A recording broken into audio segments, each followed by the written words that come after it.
Oh, I know it exactly.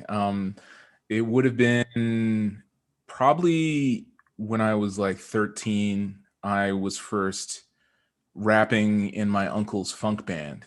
Oh, He awesome. invited me on. My uncle Brett Miles. He had a band called McGilla Funk Conduit, and I would jump on stage with him in Edmonton growing up. And that was like I would have like an index card with like just the first word of every verse, so I Yeah. could remember the verses. And I would get like cranberry juice or something. Like, yeah, but that was like how I first started performing. And then I used to rap at home. Like I used to be on message boards, Mm. like sending like lyrics at other people and like battling in a message board. And then I started recording myself and we would send that over the internet. And then I was like, okay, let me see if there's like a local scene of rappers, because there must be. And I started like getting into the local Edmonton rap scene. I think the biggest key to my success is creativity. I think that's the number one thing. Just I've always strived to do the most creative thing I can do, the most innovative thing. Like I'm very attracted to innovation Mm. and just new ideas and like new sounds, and it's always been that way. And I feel like um, I for me it's more important if I hear something that I haven't heard before than to hear the most talented Jimi Hendrix impression. Yeah. You know what I mean? Like I want to hear something new every time. And I feel like the fact that I've really focused on that in my own career Mm. has given me a lot of longevity. It's not something that I really consciously thought about either. It was just naturally how I saw things and how I approached it. It was always like, I always wanted to go left. I always wanted to do something that was very different from what I was listening to. Like I grew up listening to all this American rap and stuff, and I was like, well, I don't want to make the exact same thing like that. I don't want to pretend I'm from New York. Yeah. So it was like, let me, rap about stuff in Edmonton. Let Mm. me try and, like I grew up, I really like Aphex Twin. I like Square Pusher. Like IDM was my thing at the time. And I was like, okay, well, why wouldn't these two worlds meet? Like, I grew up, I loved video game music. And I was just like, okay, how can I incorporate this? And I just brought it all together and it became this like new thing. Oh, well, they should probably consider the fact that they won't make money for a long time. Yeah. It takes a long time to actually profit from making music. But I think the key is to make music that you really care about, Mm. that you just, it's your expression and it's just like a personal cathartic thing. And then the more excited you get about it, you innately make better music that ends up eventually allowing you to make a living. And at the end of it, like music's art. And if you think about like the visual art world, and how there's the whole like speculation and the way prices work, and Right. like it's like I feel like you know you want that story of authenticity before you really even like care about the music. And I feel like people can tell if something is fake. You can tell Absolutely. if there's like no, if the backstory doesn't match up, or you can tell if it was just a boosted there by a record label, or like, there's no skipping steps in music. That's one thing I would say. You can't skip steps. And I would also say another thing you have to sacrifice is time. Mm. That's something like in my life I've missed weddings, funerals and birthdays and just all kinds of things. And it's like you sacrifice any of your free time, really. Like my entire like life from 2006 to 2012, like I was just on tour, Yeah. and I missed out on some things. Or like, I came back from tour and people had different haircuts. They were dating different people. My favorite restaurant closed. Like life stuff is going to take a backseat, I think, is something to realize.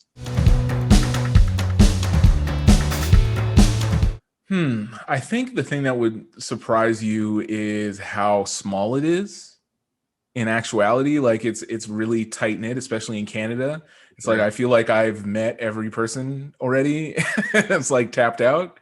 But Mhm. it's I think that would be surprising. Like once you really start getting into a scene, like for me, the most exciting scene for me was when I lived in Montreal, and I lived there for 6 years, and we had just such a great scene with like a lot of Arbutus Records people, Oh and yeah. Grimes was, I was around when she first started putting out music, and she Yeah. just lived down the block from me, Mhm. and like I feel like not only is it good to have that kind of critical mass for, building a scene or whatever, but it's also just like really good for just spiritually, like it feels good to be around people who are all being creative at the same time, and I think it really influenced my music at the time. Oh my god, I've made so many mistakes. It's insane. And that's the other thing you got to realize when you have a career in music, you're going to just make tons of mistakes. Mhm. Like, you never stop messing up. But the idea is to like rebound after you mess up, right? Like one thing I would say is I've taken huge breaks in between albums. Yeah. And this is back when like it was more important to put out an album in the first place. Like, that's Yeah.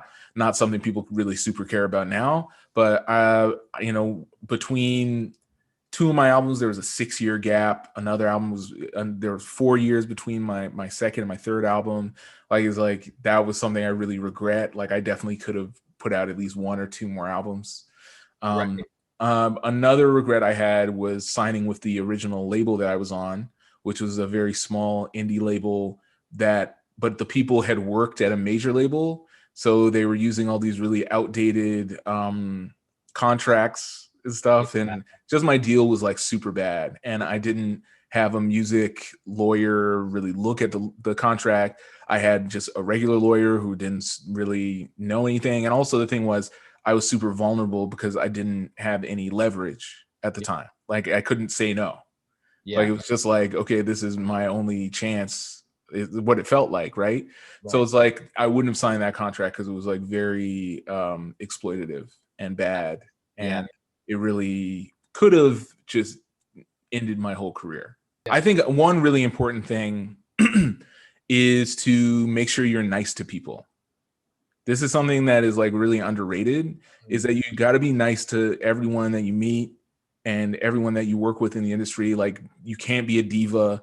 Yeah. We're not all Grace Jones. There's only one Grace Jones on earth. And so it doesn't work unless you're like one of the transcendent artists of the last 25 years or something. If you're not, you're just an asshole. So I would recommend just being super nice, because the thing I've noticed, I've been around for like going on 16 years. You'll see people again. You True. definitely will. And Yeah. they will fucking remember Yeah. how you acted last time they saw you. Or like, Yeah. you don't know somebody, they seem like they're not popping. And you're like, oh, there's this person is irrelevant to my interests. I Yeah. don't want to talk to them. And then they become the biggest artists in the world. Like it's crazy. Yeah. But I think it's just a good baseline. It's just to be nice. Yeah, I mean, I think one big thing of advice is to stay current with music. I know it sounds like really obvious, but it's like I didn't do that. Yeah. I didn't listen. I don't know. I always have to refresh myself on like pop music and like the mainstream rap and like whatever's going on, because I need to know what I'm subverting.